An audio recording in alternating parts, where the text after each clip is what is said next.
Jemaat Tuhan yang terkasih dalam Kristus, kedua mempelai, saksi, orang tua, dan keluarga. Salam. Pernikahan dalam kekristenan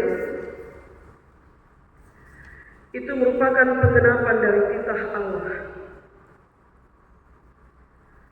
Allah berfirman, tidak baik kalau manusia itu hidup seorang diri saja. Aku akan menjadikan baginya seorang penolong yang sepadan dengan dia. Itu titah Allah. Karena peran sebagai penolong yang sepadan itulah, maka nas pembimbing kita tadi bilang, seorang laki-laki akan meninggalkan ayahnya dan ibunya, dan dia pergi bersatu dengan istrinya, sehingga keduanya menjadi satu daging. Dalam konteks tradisi kebudayaan, pernikahan itu tidak hanya menyatukan laki-laki dan perempuan menjadi suami dan istri, atau dalam konteks pemberkatan nikah sore ini, pernikahan hari ini tidak hanya menyatukan Diki dan Christine sebagai suami dan istri, tapi pernikahan mereka hari ini juga menyatukan keluarga besar Lai dan keluarga besar Kana Talo, yang kemudian muncullah istilah mertua,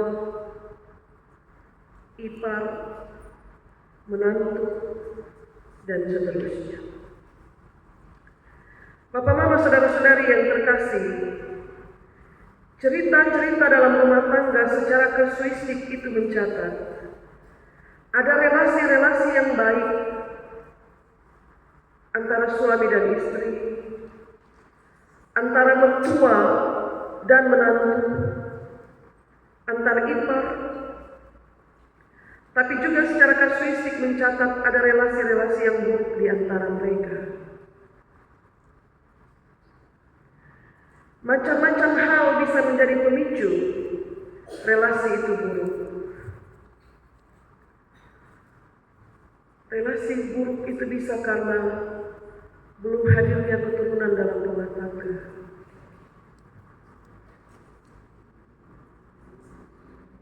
Juga soal ekonomi, juga soal pihak ketiga, macam-macam. Maka khotbah pernikahan, baiklah itu menjadi nasihat yang baik, bukan hanya untuk suami dan istri, tapi sekiranya khotbah juga menjadi nasihat yang baik untuk mertua dan menantu. Karena menikah itu seumur hidup, maka relasi mertua dan menantu itu juga relasi seumur hidup, selama hayat di kandung badan. Bacaan kita, relasi Ruth dan Naomi sebagai mertua dan menantu, diceritakan dalam Alkitab sebagai relasi yang baik, penuh hormat, dan penuh kasih. Pernikahan Ruth dan Kilion, anak kedua Naomi, tidak melahirkan anak sampai Kilion meninggal. Tidak ada anak yang dilahirkan. Tapi Alkitab mencatat Naomi tidak menindas Ruth karena hal itu. Dan juga Alkitab tidak mencatat bahwa Naomi atau Ruth meninggalkan Naomi karena ketiadaan anak dari perkawinannya dengan anaknya Naomi. Dalam relasi yang penuh hormat itu, bahkan terus ada ketika Ruth tiba di negeri Israel di tengah-tengah kaum keluarga Naomi. Jadi dia suami mati beranak-anak laki-laki 2 dan dua-dua mati. Tidak ada anak yang dilahirkan dari perkawinan itu. Maka Naomi minta kepada menantunya yang sulung dan yang bisu pulang kembali ke negeri ini, ke kaum. Yang satu nama Orpa pulang. Tapi yang satu nama Rut, meskipun tidak ada anak yang dilahirkan dari perkawinan itu, dia bilang kepada mertuanya, "Mama ada di mana? Beta di situ. Mama jangan usir beta pulang di beta kamu, karena beta sudah menetapkan hati untuk menikah dengan mama laki-laki. Sekarang dia sudah meninggal. Mama pergi mana beta itu? Mama pun Tuhan siapa, itu juga akan jadi beta pun Tuhan." Mereka pulang bersama kembali ke negerinya Naomi. Dan Rut ini dia tahu statusnya sebagai anak, sebagai menantu. Di negeri itu saat tiba musim memetik jelai, bukan Naomi yang dituduh atau diikut-ikut dari belakang para pekerja untuk pungut jelai,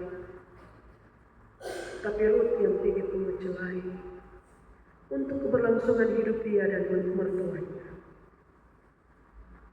Dan dia ikut semua nasihat dari mertuanya. Sampai akhirnya dia bertemu dan menikah dengan Boaz, yang nanti dalam keturunan-keturunan selanjutnya lahirlah Yesus. Saudara-saudari yang terkasih dalam Kristus, Diki dan Kristin, juga saksi dan orang tua dan keluarga, nasihat pernikahan hari ini adalah tidak ada mertua yang sempurna. Saudara Diki dan saudari Kristin, mertuamu bukanlah mertua yang sempurna. Keluarga bapak mama lain bukan mertua yang sempurna. Demikian juga orang tua dari keluarga Talo juga bukan mertua yang sempurna. Dan karena itu para mertua juga mesti ingat bahwa tidak ada menantu yang sempurna. Jika tidak sempurna, demikian juga Kristin, dia bukan menantu yang sempurna. Kalau saja Naomi menuntut kesempurnaan, dia akan menolak Rut karena ini perempuan tidak melahirkan keturunan. Dan kalau saja Rut menuntut kesempurnaan, dia akan menolak Naomi karena Naomi sekarang tidak punya apa-apa, hanya sebatang kara, tiada suami, tiada anak. Tapi bukan kesempurnaan yang dicari, melainkan penghormatan satu terhadap yang lain. Dan bagi saya ini penting untuk disampaikan dalam kebaktian pemberkatan pernikahan seperti hari ini. Sebab dalam pengalaman pelayanan, beberapa rumah tangga terguncang oleh karena relasi mertua dan menantu yang buruk, yang tidak penuh hormat, yang saling mencampuri dan lupa bahwa menantunya tidak sempurna, mertuanya juga tidak sempurna. Sesayang-sayangnya mama dengan anak atau bapa dengan anak, bapa mama harus ingat bahwa anak punya rumah tangga sendiri. Sesayang-sayangnya anak dengan orang tua, anak juga mesti ingat sekarang so ada istri, sekarang ini so ada suami. Pernikahan itu tidak memutuskan relasi, benar. Tetapi pernikahan itu membangun satu relasi yang penuh hormat, menghormati keluarga orang tua, tapi juga menghormati dan menghargai status. Dan pernikahan itu juga memperluas relasi. Terbangun satu ikatan keluarga besar, Lai dan Kana, Talo. Rut dan Naomi itu gambaran relasi mertua dan menantu yang penuh hormat. Ruth masih bisa menikah, masih. Pulang kembali ke kaumnya, kembali kepada Allah. Tapi bukan itu yang dia pilih. Dia menghormati Naomi sebagai mertua. Dan relasi itu seumur hidup.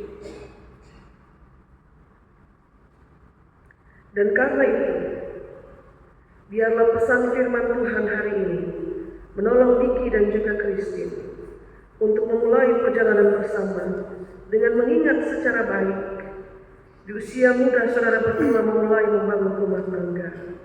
Penghormatan terhadap orang tua itu penting, tapi juga penghormatan terhadap istri, penghormatan terhadap suami itu juga penting. Dan baiklah para mertua juga mengingat bahwa anak itu dilahirkan dari rahimmu, dari perkawinanmu, tetapi saat di mana Tuhan mempertemukan dia dengan penolongnya yang sepadan, dia akan mulai bertanggung jawab untuk mengurus rumah tangganya sendiri. Dengan suka duka yang mereka temui, dengan lebih dan kurang yang mereka temui. Dan setiap rumah tangga saat mulai dibangun, selalu dibangun dengan harapan semoga berbahagia sampai nanti melihat anak-anak dari anak-anak. Itu artinya apa, Christine? Melihat anak-anak dari anak-anakmu,